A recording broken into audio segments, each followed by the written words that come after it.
దశాబ్దాలుగా ఆంధ్రప్రదేశ్కి ఆనాడు రాజధానిగా ఉన్న హైదరాబాద్ మహానగరంలో ఆ తర్వాత తెలంగాణ రాష్ట్రం ఏర్పడ్డ తర్వాత హైదరాబాద్ మహానగరాన్ని కేంద్రంగా పారిశ్రామికీకరణ పెద్ద ఎత్తున జరగాలి అనే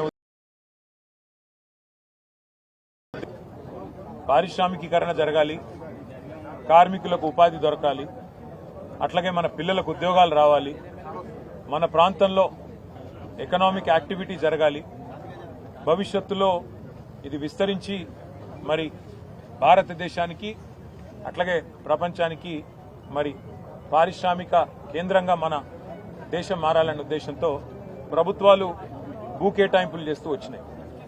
అందులో భాగంగా ఈరోజు హైదరాబాద్ మహానగర పరిధిలో దాదాపు 20 పైచిలుకు పారిశ్రామిక వాడలున్నాయి. అందులో ముఖ్యమైనది కుత్బుల్లాపూర్ నియోజకవర్గంలోని జీడిమెట్ల, షాపూరి ప్రాంతంలో ఉన్న ఈ పారిశ్రామిక వాడ. ఈ ఇండస్ట్రియల్ పార్క్ ఏదైతే ఉందో దశాబ్దాల కింద ఏర్పడ్డ పార్క్. దాదాపుగా ఈ పక్కనే ఉండే గాంధీనగర్ ఈ ప్రాంతం అంతా కలుపుకుంటే 1100 ఎకరాల పైచిలుకు భూమిని ఆనాడు అప్పటి ప్రభుత్వాలు, అప్పుడు కాంగ్రెస్ ఉన్నదో తెలుగుదేశం ఉందో ఎవరో ఉన్నారు, మొత్తానికి ఆనాడు ప్రభుత్వం పార్టీ ఏదైనా ప్రభుత్వాలు మరి పరిశ్రమల కోసం ఇక్కడ భూములు కేటాయించినారు. అప్పటి పరిశ్రమకు భూములు కేటాయించినాడు సబ్సిడీ ధరల మీద. అంటే మార్కెట్లో ఎకరం ₹1,00,00,000 ఉంటే కేవలం 10 లక్షల రూపాయలకి, 12 లక్షల రూపాయలకి ఆ రోజు అప్పుడున్న పారిశ్రామికవేత్తలకు ప్రభుత్వాలు అందజేసినాయి.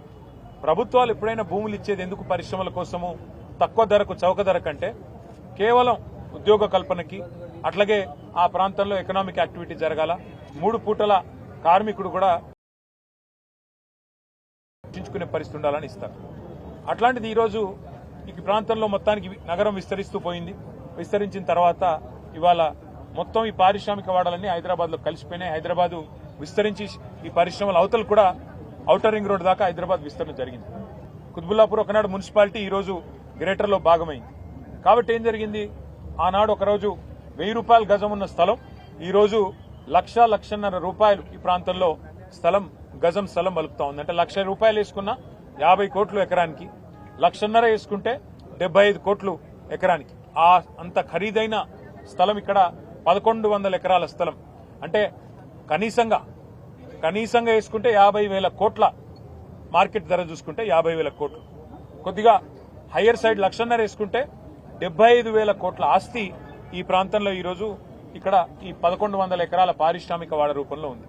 మేము ఇవాళ ప్రభుత్వాన్ని అడిగేది ఒకటే, ఈ 1100 ఎకరాలు ఏదైతే ఇక్కడ ఉన్నదో ఇందులో ఇప్పుడే మా దేవదానం గారు ఇక్కడ ఈ కార్మిక సంఘానికి నాయకుడు, అన్నని అడిగినాం మేము, అన్న మరి ఇక్కడ ఇండ్లున్నాయా? ఇందిరమ్మ ఇండ్లు అన్నారు, ఇండ్లు లేవు, ఇంకా కట్టలేదు. ఈ 2 ఏళ్లలో ఒక్క ఇల్లు కూడా హైదరాబాద్ లో కాంగ్రెస్ ప్రభుత్వం వచ్చినాక కట్టలేదు. ఎందుకు కట్టలేదు అంటే స్థలం లేదు అంటారు.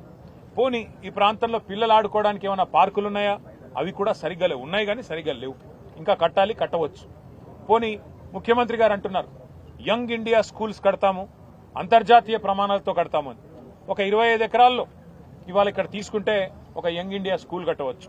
లేదు పక్కనే ఉన్న నియోజకవర్గానికి కూడా లేదు అనుకుంటే కూకట్పల్లికి కూడా ఇక్కడే బ్రహ్మాండమైన స్కూళ్లు, ఒక 4-5 స్కూళ్లు ప్లాన్ చేయవచ్చు, వేలాది మంది పిల్లలకు అవకాశం ఇవ్వచ్చు. అది కూడా చేయరంట. పోనీ ఇందిరమ్మ ఇండ్ల కోసం ఈ 1000 ఎకరాలు 1100 ఎకరాల్లో ఒక 500 ఎకరాలు తీసుకుని హైదరాబాద్ లో ఉండే పేదవాళ్ళకి చాలా మందికి ఇక్కడ కట్టించి ఇవ్వచ్చు. అది కూడా చేయరంట. మీరు చూశారు మన జూబ్లీ హిల్స్ లో ఆఖరికి బొందల గడ్డలకు కూడా జాగలు లేవు, గ్రేవీ శ్మశాన వాటికలకు జాగలు లేవు. ఇవాళ వాటి కోసం కూడా జాగలు లేకపోతే పోరాటాలు జరుగుతూ ఉన్నాయి. అట్లాంటి ఈ పరిస్థితుల్లో హైదరాబాద్ మహానగరంలో పార్కులకి స్థలం లేదు, పార్కింగ్ స్థలం లేదు, శ్మశాన వాటికకి స్థలం లేదు, పేదవాళ్ళు ఇల్లు కట్టుకోవడానికి స్థలం లేదు, స్కూల్ కట్టడానికి జాగలేదు, అట్లాగే రోడ్డు విస్తరించాలంటే జాగలేదు. ఇవాళ హైదరాబాద్ లోని 9,300 చిల్లర ఎకరాలు పరిశ్రమల అవసరాల కోసం ఇచ్చిన స్థలాన్ని ఇవాళ ప్రభుత్వం కాలుష్యకారక పరిశ్రమలను తరలించే ప్రయత్నం చేస్తున్నది. కాలుష్యాన్ని నివారించాలనడంలో ఎవరికి రెండో అభిప్రాయం లేదు. కాలుష్యం ఉండే పరిశ్రమల్ని తప్పకుండా నియంత్రించాలి, నివారించాలి. వాటిని కావాలంటే మీరు గ్రీన్ ఇండస్ట్రీ కింద మార్చండి, ఎవరికి అభ్యంతరం లేదు. ఎందుకంటే ఇక్కడ కార్మికుడికి లాభం, అటు పరిశ్రమకి లాభం, అల్టిమేట్ గా ఇచ్చిన మరి ఉద్దేశం అది. కానీ ప్రభుత్వం ఏమంటున్నది, ఈ 9,300 ఎకరాలు, అది కూడా ఎంత ధరకి? ఇక్కడ మార్కెట్ ధర 1,00,00,000 ఉంది గజం. అంటే ఎకరం 50 నుంచి 75 కోట్లు ఉంది. కానీ ప్రభుత్వం ఏమంటుంది, రిజిస్ట్రేషన్ ధర 12,000 ఉంది. ఇక్కడ మీరు 4,000 కడితే చాలు, 4,000 రూపాయలు కడితే చాలు గజం. అంటే ఎకరానికి 1,60,00,000 ఇది అవుతుంది అనుకుంటా. 1,60,00,000 కడితే నీకు 50 కోట్ల నుంచి 75 కోట్ల విలువ చేసే భూమిని ఫ్రీగా ఇస్తా. అది తీసుకొని నువ్వు అపార్ట్మెంట్లు కట్టుకో. నువ్వు బ్రహ్మాండంగా 10 తరాలకు తరిపడా ఆ పారిశ్రామికవేత్త పెద్ద ఆయన ఎవరైతే ఉన్నారో ఆ యాజమానిగా వారు సంపాదించుకోవచ్చు అని చెప్తున్నారు. కానీ వాస్తవం ఏంది, ఇది ప్రజల భూమి, ప్రజల సంపద. ఈ ప్రజల భూమిని ఆనాడు ప్రభుత్వాలు ప్రజల దగ్గర నుండి సేకరించి, రైతాంగం దగ్గర గాని రెవెన్యూ భూములు గాని సేకరించి పరిశ్రమలకు ఇచ్చిన ఉద్దేశం ఉపాధి కల్పన. సేకరించి ఈ పారిశ్రామికవేత్తలకు కట్టబెట్టిన ఉద్దేశం రాష్ట్ర ఆదాయం పెరగాలని, అంతేగాని ప్రైవేట్ వ్యక్తుల జేబులు నిండాలని కాదు. అందుకే ఈ 9,300 ఎకరాల భూ కుంభకోణం, 5 లక్షల కోట్ల భూ కుంభకోణం ఏదైతుందో దీన్ని బీఆర్ఎస్ పార్టీ క్షేత్రస్థాయిలో పోరాడాలని చెప్పే నిర్ణయం తీసుకొని నిన్న ఉప్పల్ నియోజకవర్గంలో, అట్లాగే నిన్న మల్కాజ్గిరి నియోజకవర్గంలో మా నాయకులు మత్స్సునాచారి గారు, జగదీష్ రెడ్డి గారు, వారందరూ కూడా కొన్ని బృందాలు అక్కడ పోయినాయి. ఇవాళ మేమందరం కూడా, నేను, మా వివేక్ గారు, మా కృష్ణారావు గారు ఎమ్మెల్యే గారు, అట్లాగే పల్లా రాజేశ్వరరెడ్డి గారు, మా సత్యవతి రాథోడ్ గారు, ఎమ్మెల్సీ రాజు గారు, మేమందరం ఇక్కడికి రావడం జరిగింది. మిగతా బృందాలన్నీ కూడా ఇవాళ వివిధ పారిశ్రామిక వాడల్లో పర్యటనకు వెళ్తా ఉన్నాం. నేను ఈ ప్రభుత్వానికి చెప్పేది ఒకటే, మీరు ఈ 5 లక్షల కోట్ల ప్రభుత్వ ఆస్తి, ప్రజల ఆస్తి, ప్రభుత్వ ఆస్తి అంటే ప్రజల ఆస్తి, దీన్ని సరైన పద్ధతిలో వినియోగించండి. పేదలకు ఇల్లు కట్టివ్వండి, మేము వ్యతిరేకం కాదు. ఈ భూములు వెనక్కి తీసుకోండి, కావాలంటే 50%, 60% వెనక్కి తీసుకోండి. గ్రీన్ ఇండస్ట్రీలు పెట్టండి, మేము వ్యతిరేకించట్లేదు. అట్లాగే ఐటీ పార్కులు పెట్టండి, మేము వ్యతిరేకించట్లేదు. కానీ పారిశ్రామికవేత్తలకు అడ్డికి పావుషేరుకు రాసిస్తాం. మీరు ఇష్టం ఉన్న అపార్ట్మెంట్లు కట్టుకోండి, మాల్స్ కట్టుకోండి, మీరు ఎంజాయ్ చేయండి. ప్రజల సొమ్మును మీరు అత్త సొమ్ము అల్లుడు దానం అన్నట్టు మేము దానం చేస్తాము, మీరు అమ్ముకోండి, ఇష్టం ఉన్నట్టు చేసుకోండి అంటే బీఆర్ఎస్ చూస్తూ ఊరుకోదు. నేను పారిశ్రామికవేత్తలు కూడా చెప్తా ఉన్నా, మీరు ఈ ప్రభుత్వం ఇచ్చే ఆషాఢపు సేల్ ఆఫర్ లాంటి ఆఫర్లు తీసుకొని మీరు 4 డబ్బులు కట్టి ఇది మాది అయిపోతుంది అని మీరు అనుకుంటే మీరు పప్పులో కాలేస్తున్నారు. ఖచ్చితంగా మళ్లీ వచ్చేది బీఆర్ఎస్ ప్రభుత్వమే. మేము ఈ HILTP అనే పాలసీ ఏదైతే ఉందో దీన్ని ఖచ్చితంగా రద్దు చేస్తాం. ఇవాళ ఎవరైనా డబ్బులు పెడితే మీరు నష్టపోతారు. ఇక్కడ కార్మిక నాయకులతో మాట్లాడినాం, వారు అంటున్నారు ఈ ప్రాంతంలో 3-4 లక్షల మంది కార్మికులు ఉన్నారు, మరి మేమెక్కడ పోవాలా అని వారు మాట్లాడుతున్నారు. అంటే నిజంగా ఒక పరిశ్రమను తరలించాలంటే కూడా కొంత ప్లానింగ్ ఉండాలి. ఆ పంపించే కాడ, అందుకే మా ప్రభుత్వంలో ఆనాడు ఫార్మా సిటీ అని పెట్టాం ముచ్చెర్లలో. 19,000 ఎకరాలు ఈ పరిశ్రమలు తరలించాలి అంటే అక్కడ కాలుష్యం రాకుండా జీరో ఎఫ్లూయెంట్ పెట్టి అక్కడ తరలించాలని మేము ప్లాన్ చేస్తే, ఈయన వచ్చిన తర్వాత రేవంత్ రెడ్డి గారు అక్కడ కూడా రియల్ ఎస్టేట్ దందా చాలు చేసినాడు. ఫ్యూచర్ సిటీ పేరిట అక్కడ రియల్ ఎస్టేట్ దందా, ఇక్కడ HILTP పేరిట ఇక్కడ రియల్ ఎస్టేట్ దందా. ఈయనకు తెలిసింది రియల్ ఎస్టేట్ బ్రోకరిజం తప్ప ఇంకొకటి ఏది తెలియదు. పరిశ్రమలు తెచ్చేది తెలియదు, ఉపాధి కల్పించేది తెలియదు, భూములు అమ్మడం తెలుసు. ఇవాళ మన కూకట్పల్లి కుత్బుల్లాపూర్లో హౌసింగ్ బోర్డు ల్యాండ్లు అమ్ముతా ఉన్నారు. హౌసింగ్ బోర్డు ల్యాండ్లు ఎందుకు? పేదవాళ్ళకి ఇచ్చేదానికి పెట్టినారు, పేదవాళ్ళకి ఇల్లు కట్టించేదానికి. వాటిని అమ్ముతున్నాడు. రోజు చూస్తే ఇవాళ పేపర్లు చూడండి, కోకాపేటలో ఎకరం 130 కోట్లకు పోయిందని చెప్పి ప్రభుత్వం గొప్పగా రాయించుకుంది. మరి 130 కోట్లు కోకాపేటలో ఎట్లుంటది? పక్కనే ఒక 15 కిలోమీటర్ల దూరంలో ఉండే జీడిమెట్ల షాపూర్ ప్రాంతంలో ₹1 ఎట్లుంటది ఎకరం? ఇది ఎక్కడ న్యాయం? పోనీ ఇప్పుడు మా దేవదానం గారు ఉన్నారు, ఆయనకు మరి మీరు ఇక్కడ కూడా గజం 4,000 రూపాయలకి ఇస్తే ఆయన కూడా కొనుక్కుంటాడు. వాళ్ళ మొత్తం సంఘం కూడా మీరు ఇవ్వండి, ప్రభుత్వం ఒక ఎకరం మొత్తం ఈ యూనియన్కి ఇవ్వండి, 4,000 రూపాయలు గజం చొప్పున. మేము కావాలంటే చందాలేసి వాళ్ళకి మేము కూడా సాయం చేస్తాం. వాళ్ళకి ఇవ్వరు, కార్మిక సంఘాలకు ఇవ్వరు, పేద ప్రజలకు ఇవ్వరు. కానీ ఎవరికి ఇస్తారు? పెద్ద పెద్ద పరిశ్రమలని చెప్పి ఎవరైతే నడుపుతున్నామని చెప్పి చెప్తున్నారో వాళ్ళకిచ్చి వాళ్ళు అపార్ట్మెంట్లు కట్టుకోవడానికి, మాల్స్ కట్టుకోవడానికి ఇవాళ చేస్తున్న వ్యవహారం ఏదైతుందో దీని వెనకాల దాగి ఉన్నది 5 లక్షల కోట్ల కుంభకోణం. ఈయన అనుముల రేవంత్ రెడ్డి కాదు, ఈయన అవినీతి అనకొండ. ఈయన అన్నదమ్ముళ్ళు, ఈయన చుట్టూ ఉండే కొంతమంది రియల్ ఎస్టేట్ మాఫియా, వాళ్ళందరూ కలిసి ఈ 9,300 ఎకరాల మీద కన్నేసి వాటిని కాజేయడానికి లక్షల కోట్ల రూపాయలు ఢిల్లీకి కప్పంగా కట్టడానికి, ఢిల్లీ పెద్దలకు పంపి పదవులు కాపాడుకోవడానికి మూటలు పంపి చేస్తున్న ఒక కుయుక్తి. దీన్ని బీఆర్ఎస్ అడ్డుకుంటుంది. ఇది కేవలం ప్రారంభం మాత్రమే. రేవంత్ రెడ్డి గారు అనుకుంటుండొచ్చు ఒకరోజు వచ్చినారు పోయినారు ఏం చేస్తారని. ఏం చేస్తామో చూపెడతాం. హైదరాబాద్ నగరంలో ప్రతి గల్లీలో ప్రజలను కూడగడతాం, ప్రతి నియోజకవర్గంలో కూడగడతాం. కూడగట్టి చైతన్యవంతులు చేసే విధంగా సదస్సులు ఏర్పాటు చేస్తాం, హాల్ మీటింగ్లు ఏర్పాటు చేస్తాం.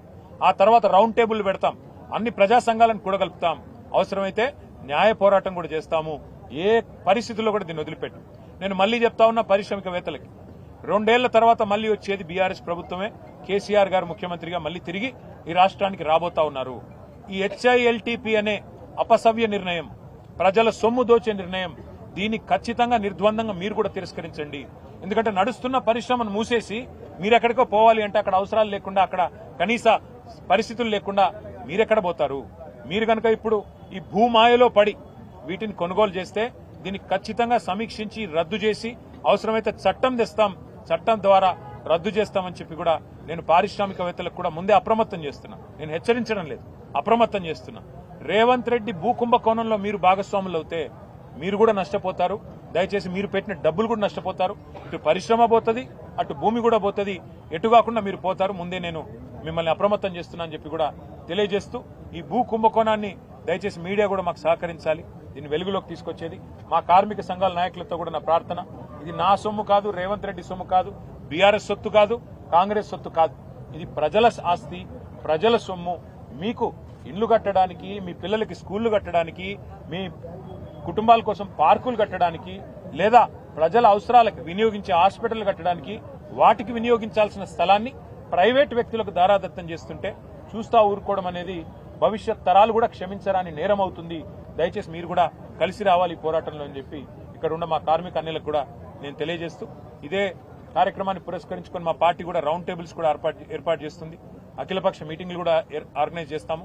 దానిలో కూడా అందరూ కూడా పాల్గొని వారి మద్దతు తెలియజేయాలని చెప్పి కోరుతూ, ఇవాళ ఈ ప్రాంతంలో ఇంకా పారిశ్రామిక వాడలో కూడా పోయి ఇంకొంతమందిని కలుస్తాము. ఇతర వాడల్లో కూడా ఇవాళ మా బృందాలు తిరుగుతున్నాయి. వాటికి దయచేసి మరి మా ఉద్దేశం ఏంది ఈరోజు మీటింగ్ అంటే, ఇక్కడ రావడానికి ధర నిర్ధారణ జరగాలి, నిజ నిర్ధారణ జరగాలి. ధర నిర్ధారణ అంటే ఏంటి? ప్రభుత్వం అంటుంది ఇక్కడ 4000 గజం ఉంది అందుకే ఇచ్చేస్తామంటుంది. ఇప్పుడు మాకు ఇక్కడికి వస్తే తెలిసింది 1,00,000 ఉందా, 1,50,000 ఉందా? ఇక్కడ 1,00,000 పైనే ఉంది తప్ప 1,00,000కు తక్కువ లేదు గజం. అంటే ఎకరం 50 కోట్లకు తక్కువ లేదు. మరి ప్రభుత్వం ఎకరం ₹1 కోటి ఇస్తా అంటున్నది. ఇది న్యాయమా? ప్రజలు ఆలోచించాలి. ఈ ప్రాంత ప్రజలు ముఖ్యంగా పూర్తి స్థాయిలో దీన్ని అర్థం చేసుకోవాలని కోరుతాం. తీసుకొచ్చింది దాని ప్రకారం మేము ఇస్తాం. ఇది కూడా మేము ఇస్తున్నది కూడా వాళ్ళ లీజ్ భూములు కాదని ప్రభుత్వం పదే చెప్తుంది. గ్రిడ్ యాజమాన్య హక్కులు అంటే ఎవడిచ్చాడు యాజమాన్య హక్కు? ప్రభుత్వమే కదా. ఎవరు సేకరించారు ఈ భూములు? ప్రభుత్వమే కదా. ఆ రోజు ₹1 కోటి ఉన్న భూమిని 10 లక్షల రూపాయలకి ఇచ్చాం. ఎందుకు ఇచ్చాం? భూమి అపార్ట్మెంట్లు కట్టుకోనికి ఇచ్చిండ్రా? మాల్స్ కట్టుకోనికి ఇచ్చిండ్రా? పరిశ్రమలు నడపడానికి ఇచ్చిండ్రు. వాళ్ళ పరిశ్రమలకి ఇంకా ఇక్కడ నుంచి తీసేయాలంటే కావాలంటే దాన్ని ఐటీ పరిశ్రమ పెట్టండి, మేము వద్దంటలేదు. గ్రిడ్ పాలసీ అదే కదా, ఐటీ పరిశ్రమ పెట్టమన్నాం. తప్ప అది? ఐటీ పరిశ్రమ పెట్టి ఈ ప్రాంతంలో కార్మికుల పిల్లలు ఉన్నారు, చదువుకున్న వాళ్ళు, ఫీజు రీయింబర్స్మెంట్ కింద చదువుకున్న వాళ్ళు చాలా మంది ఉన్నారు, ఇంజనీర్లు చదువుకున్న వాళ్ళకి ఉద్యోగాలు ఇవ్వండి, మేము వద్దంటలేదు కదా. కాలుష్యాన్ని తరలించడంలో మాకు ఇబ్బంది లేదు, కాలుష్య కారక పరిశ్రమల్ని తరలించడంలో ఇబ్బంది లేదు. కానీ కాలుష్య నియంత్రణ మండలి ఉంది, ఇక్కడ కంట్రోల్ చేయండి కాలుష్యం, మేము వద్దంటున్నామా? అవసరమైతే అట్లా కాలుష్యం ఉన్న పరిశ్రమలు పోయినాయి, కొన్ని ఉన్నాయి, వాటిని నియంత్రించండి, వాటిని మూసేయండి, మేము వద్దంటలేదు. గ్రిడ్ పాలసీ ఉద్దేశం ఏంది? ఒక పరిశ్రమ అక్కడ అవసరమైతే కాలుష్యం ఎదజల్లుతుంటే దాన్ని తొలగించి ఐటీ పరిశ్రమ పెట్టాలనేది గ్రిడ్ ఉద్దేశం. మరి దాన్ని తప్పెట్లా పడతారు? ఇప్పుడు మీరేం చేస్తున్నారు? అపార్ట్మెంట్లు, మాల్స్, ఇదా మీ హెచ్ఐఎల్టీపీ ఉద్దేశం? అందుకే పరిశ్రమ స్థానంలో ఇప్పుడు రెడ్ కేటగిరీ ఇండస్ట్రీ ఉందనుకోండి, ఆ గ్రీన్ కేటగిరీ ఇండస్ట్రీ నడపండి. ఎవరొద్దన్నారు? గ్రీన్ కేటగిరీ అంటే కాలుష్యం లేని పరిశ్రమ నడపండి. కార్మికుల పొట్టగొట్టిన వాళ్ళు గారు మీరు. ఇక్కడ ప్రాంతంలో ఎకనామిక్ యాక్టివిటీ ఉంటుంది, ప్రజల ఆస్తి సురక్షితం. నేను ఇంకొక మాట అడుగుతాను, మీరు చెప్పండి నాకు. ORR ఉంది 160 కిలోమీటర్లు, దాన్ని మేము కేవలం లీజ్కి ఇచ్చాం మా ప్రభుత్వం. నువ్వేం చేస్తున్నావు? ఇప్పుడు శాశ్వతంగా దారాదత్తం చేస్తున్నావు 9,300 ఎకరాలు. మీరేమన్నారు రేవంత్ రెడ్డి గారు ఆ రోజు? 1,00,000 కోట్ల ORR ఇచ్చేసినారన్నారు. మేము లీజ్కి ఇచ్చినాం స్వామి, అది మళ్ళీ వస్తుంది, లీజుకు పోయింది మళ్ళీ ఇంకొక వస్తుంది. నువ్వేం చేస్తున్నావు? 5 లక్షల కోట్ల విలువ చేసే ఆస్తిని ప్రైవేట్ వాళ్ళకు శాశ్వతంగా రాసిస్తున్నావు. ఇప్పుడు మరి ఆ రోజు 1,00,000 కోట్ల ORR అని మాట్లాడి అది లీజుకి ఇస్తేనే గగ్గోలు పెట్టిన రేవంత్ రెడ్డి ఇలా 5 లక్షల కోట్ల భూములని ఎవడబ్బసొమ్మని శాశ్వతంగా రాసిస్తున్నాడు. ఎవడి ప్రయోజనాల కోసం రాసిస్తున్నాడు? కార్మికుల ప్రయోజనాలకా, పేదవాళ్ల ప్రయోజనాలకా, హైదరాబాద్ నగర ప్రజల ప్రయోజనాలకా? నేను మళ్లీ చెప్తున్నా, నిర్ద్వందంగా చెప్తున్నా, గుర్తుపెట్టుకోండి. మేం డిమాండ్ చేసేది ఈ ప్రభుత్వాన్ని 9,300 ఎకరాల్లో ఇందిరమ్మ ఇండ్లు కట్టండి, 9,300 ఎకరాల్లో పార్కులు కట్టండి, యంగ్ ఇండియా స్కూల్స్ అన్నారు కదా, ఒక్కొక్కటి 25 ఎకరాల్లో అంతర్జాతీయ ప్రమాణాలతో అవి కట్టండి. కాలనీ ప్రజలకు కూడా ఉపయోగపడే విధంగా, బస్తీ ప్రజలకు కూడా ఉపయోగపడే విధంగా, పిల్లల కోసం పచ్చదనాన్ని మరి కనిపించే విధంగా పార్కులు కట్టండి, హాస్టల్స్ కట్టండి, స్పోర్ట్స్ స్కూల్స్ కట్టండి, స్పోర్ట్స్ స్టేడియంలు కట్టండి. వీటికి మేము వ్యతిరేకం కాదు కదా. వాళ్ళు హైదరాబాద్ లో లక్షల మంది ప్రజలు మీ ప్రజాపాలన పేరిట దరఖాస్తులు పెట్టుకోమంటే లక్షల మంది ప్రజలు డబుల్ బెడ్రూమ్ ఇళ్ల కోసం, ఇందిరమ్మ ఇళ్ల కోసం దరఖాస్తు పెట్టుకున్నారు. 2 ఏళ్లలో మీరు ఒక ఇల్లు కట్టలేదు. కట్టండి. ఇక్కడ ఈ జాగాలు తీసుకొని కావాలంటే ఏదైతే ఫ్రీ జాగా ఉందో తీసుకొని కట్టి అదే కార్మికులకు ఇవ్వండి. మేము వద్దంటలేదు కదా. కనీసం కార్మికుడు నష్టపోతుంటే ఇళ్లన్నా ఇస్తే సంతృప్తి పడతాడు కదా. అవేవి కాదు. పారిశ్రామికవేత్తలకు దారాదత్తం చేస్తామంటే బరాబర్ కొట్లాడుతుంది. అందులో అనుమానం లేదు. ఇల్లు పాలసీపై బీఆర్ఎస్ దుష్ప్రచారం చేస్తుంది. 9,300 ఎకరాలని చెప్పి కేవలం 4,500 చేంజ్ ఎకరాలు మాత్రమే. సరే, వాళ్ళు అనుకున్నట్టు 4,700 అనుకుందాం. నేను అడుగుతా, అదే ఎవడబ్బా సొమ్ము? రేవంత్ రెడ్డి అయ్యే సొమ్మా? ప్రజల సొమ్మే కదా. మేమనేది 4,700 అనుకుందాం నువ్వు చెప్పినట్టు. మరి దాన్ని వెనక్కి తీసుకో. స్కూళ్లు కట్టు, కాలేజీలు కట్టు, ఇండ్లు కట్టు, పార్కులు కట్టు, బస్ స్టాపులు కట్టు. వాళ్ళెవరో మాల్ కట్టుకుంటా అంటే, వాళ్ళెవరో అపార్ట్మెంట్లు కట్టుకుంటా అంటే ప్రైవేట్ వాళ్ళు. అది ప్రజల సొమ్ము స్వామి. ఆ భూమిని చౌక ధరకు పరిశ్రమలకు ఇచ్చింది ప్రభుత్వాలు. గతంలో ఉన్న ప్రభుత్వాలు ఇచ్చినాయి. మరి నువ్వెందుకు దాన్ని ఫ్రీగా వాళ్ళకు ఇచ్చేస్తున్నావు? కోకాపేటలో 177 కోట్లు, రాయదుర్గంలో 177 కోట్లు, కోకాపేటలో 150 కోట్లు ఎకరం అంటున్నారు. మరి షాపూర్లో ₹1 కోటి ఎకరం ఎట్లుంటుంది? నువ్వు చెప్పు నాకు. తమ్ముడు నువ్వు చెప్పు. నీకు 4,000 రూపాయలు గజం ఇస్తే నువ్వు ఇక్కడ కొనుక్కోవా? ప్రభుత్వం నువ్వు కూడా కొనుక్కుంటావు కదా. నేను అనేది అదే. నీకు 4,000 రూపాయలు గజం నీకు ఇవ్వరంట, ఆయనకి ఇవ్వరంట. పరిశ్రమలు నడిపే పారిశ్రామికవేత్తలకు మాత్రం 4,000 రూపాయలు గజం ఇస్తారండి. ఇది ఎక్కడ న్యాయం? ఇప్పుడు నువ్వు అపార్ట్మెంట్ కడతానంటే, ఇల్లు కట్టుకుంటాను, నాకు సార్ ఇల్లు లేదంటే ఒక 50 గజాల స్థలం ఇవ్వమంటే ప్రభుత్వం స్థలం ఇస్తుందా? ఇయ్యదు. ఇంకా హైడ్రా వచ్చి కూలగొడుతుంది. మేము అనేది అది. పేదవాడినేమో గుడిసెలకు వెళ్ళి తీసి అవతల పాడిస్తున్నావు హైడ్రా పేరిట. పెద్దవాళ్లకు మాత్రం 9,300 ఎకరాలు కట్టబెడుతున్నావు. ఇది ఎక్కడ నీతి? ఎవరి కోసం చేస్తున్నావు? ఇది 5 లక్షల కోట్ల కుంభకోణం కాకపోతే మరి ఏంది?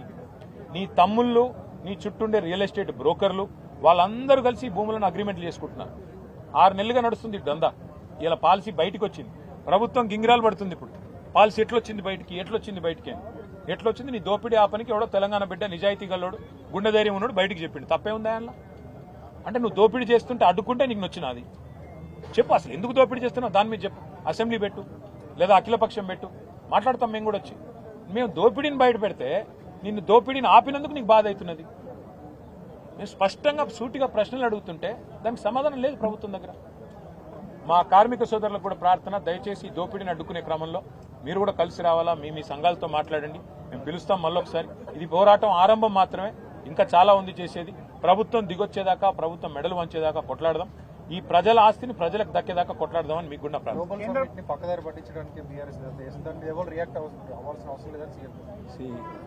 గత 2 సంవత్సరాలుగా సమిట్లు, పెట్టుబడులు అన్నారు. నేను దాని మీద కూడా వివరంగా మాట్లాడతా. ఇప్పుడు వద్దు, ఎందుకంటే వివరంగా మాట్లాడతా. ఇవాళ నేను కేవలం భూములు, ప్రభుత్వం చేస్తున్న భూదోపిడీ, 5 లక్షల కోట్ల కుంభకోణం మీద మాట్లాడడానికి క్షేత్రస్థాయి నిజ నిర్ధారణ, ధర నిర్ధారణ 2 జరగాలని ఇక్కడికి వచ్చిన. వాళ్ళతో కలుస్తాం. ఇంకోరోజు సమిట్లు, వీళ్ళు ఉద్యోగాల పేరిట ఆడుతున్న డ్రామాలు ఇవన్నీ ఇంకోరోజు కేంద్రం దృష్టికి తీసుకెళ్లే అవకాశం ఉందా? కేంద్ర ప్రభుత్వం కుమ్మక్కై పనిచేస్తుంటాం. బీజేపీ కాంగ్రెస్ కలిసి పనిచేస్తుంటే వాళ్ళేం చెప్తారు?